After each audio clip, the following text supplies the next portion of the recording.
Hey guys, and welcome to my stimulus package update and stimulus check update. Wow, I haven't said those words in so long. I want you guys to know that I missed you more than you missed me, and I'm happy I'm back here for you with another video just to give you my perspective on everything that's been going on.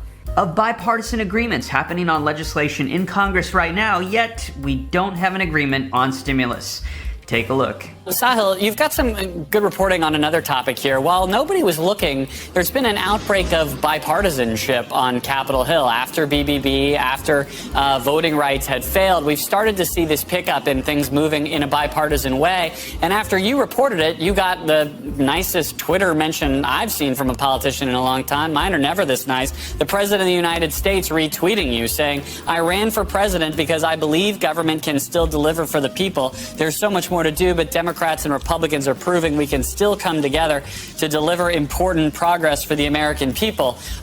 What's going on here? Is the Senate in particular going to start cranking out bipartisan legislation in the first quarter of this year?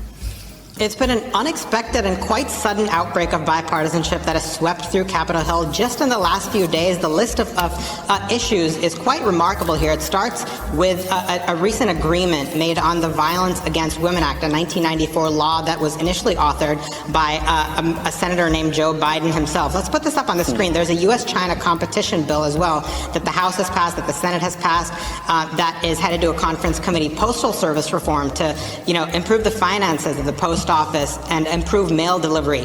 No arbitration, no forced arbitration for assault victims. It passed both the House and the Senate. It's headed to President Biden's desk for his signature. This is a major change in employment law that applies to those alleging sexual misconduct. There's an appropriations deal for a full-year government funding bill that had languished for months and months. And then there are two other issues that are abuzz on Capitol Hill, an attempted ban on lawmakers trading stocks and bipartisan activity in the Senate when it comes to changing election laws to prevent future candidates from executing a coup, as was arguably attempted in 2020. Now, what's behind this? Republicans say the fact that Democrats have given up on their dreams of nuking the filibuster and passing a lot of progressive legislation that has made senators like Mitt Romney and Susan Collins believe that this is possible. And Democrats we talked to say, look, they came here to govern. They believe in governing. They believe in compromise. Yes, they have bigger ambitions. They believe voters don't care if achievements are partisan or bipartisan, but they will take victories where they can. And looking ahead to the midterms,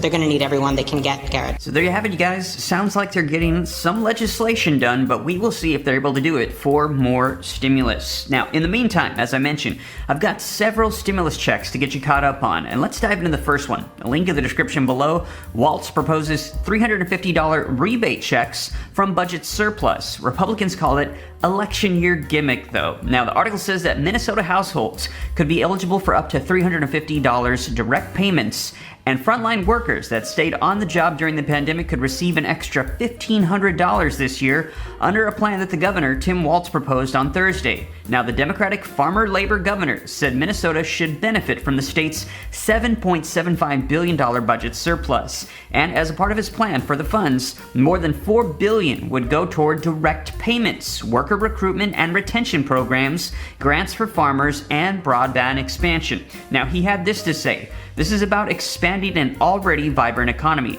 It's about making sure that we're lifting up those that were hit the hardest during the pandemic, and it's making sure that there's a long-range vision about where Minnesota's going. And we will be positioned to do just that. Now, lawmakers in the divided capital have split over the best ways to spend the projected budget surplus and will likely spend months, unfortunately, debating how the state ought to use it. Now, Waltz, he said that he would propose 3 uses for the funds, and here they are for Minnesota.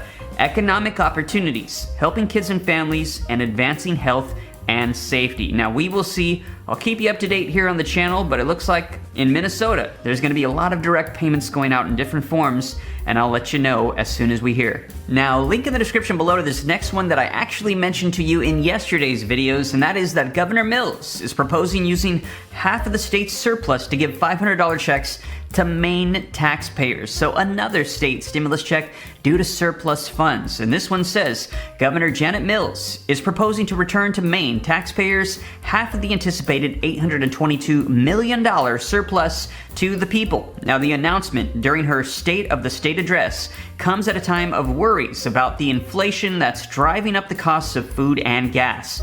And she said that the givebacks amount to about $500 per person and will be distributed out to 800,000 taxpayers. Now, the governor also vowed to change her approach to keeping people safe as the science evolves during the pandemic, and that was welcomed news to critics of the emergency orders that she has issued. So you guys, another one in Maine, and as more details come out on this proposal, I'll be sure to keep you up to date here on the channel. Now, next up we have Vermont, and I mentioned this one also briefly in another video about child tax credits, as they're going to be offering their own state child tax credit currently proposed. Take a look, you guys. What is the Vermont child tax credit, and how is $1,200 payments compared to the federal benefit? And as you know, we're going to be seeing if they extend out the child tax credit on a federal level in the Build Back Better bill. Now, the expanded child tax credit expired at the end of 2021, but Vermont is planning to issue its own credit to families with young children.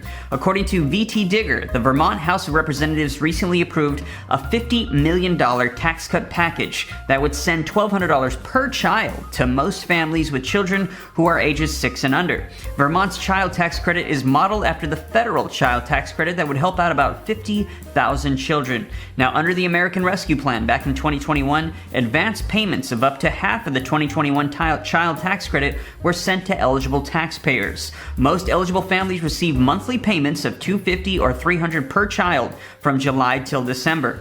Families can still claim the payments or the remaining half of the child tax credit when filing 2021 taxes. And I mentioned that to you here on the channel. You got half of it in those monthly payments. Now, when you file your taxes, you're going to get the rest of that federal child tax credit. But as of 2022, you are currently not receiving any more monthly payments, and we'll see if that changes when they pass legislation. Now, lawmakers say that they are aiming to bring more people into the state and reverse demographic trends, VT Digger reported. Representative Scott Beck said that the main reason that he's supporting this bill was that it addresses the bigger problem facing the state. So in Vermont, they're trying to pass an additional $1,200 for parents with children ages 6 and under. Now, next up and lastly, and the biggest one we've got for New York, take a look at this. Governor Hochul to offer up to $3,000 in direct payments to healthcare workers as a part of a $10 billion plan. And the article says New York Governor Kathy Hochul says that she is offering up to $3,000 each in direct payments to full-time healthcare workers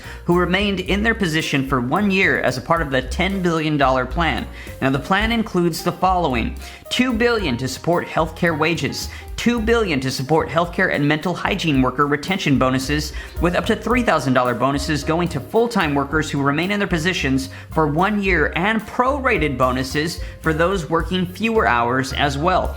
$500 million for cost of living adjustment, or COLA, to help raise wages for human service workers, $2 billion for healthcare capital infrastructure and improved lab capacity, and also other investments in workforce and healthcare access and delivery. And they had this to say: from the very beginning of the pandemic, New York healthcare workers have been on the front lines, the governor said. We must stop the current hemorrhaging of healthcare workers, and we need to not just say that we owe them a debt of gratitude, but actually pay them the debt that we owe them.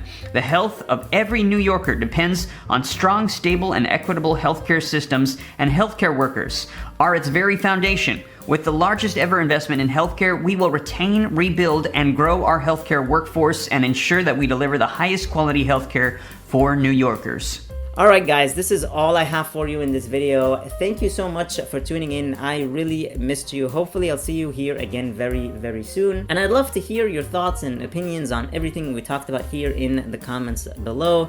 Thank you so much for watching. I really appreciate you all. Please hit the like button on the video, share this video with your friends and family, and subscribe if you haven't already, and click that notifications bell to be notified whenever I publish new videos for you. Please stay safe, stay healthy, and I'll see you in the next video.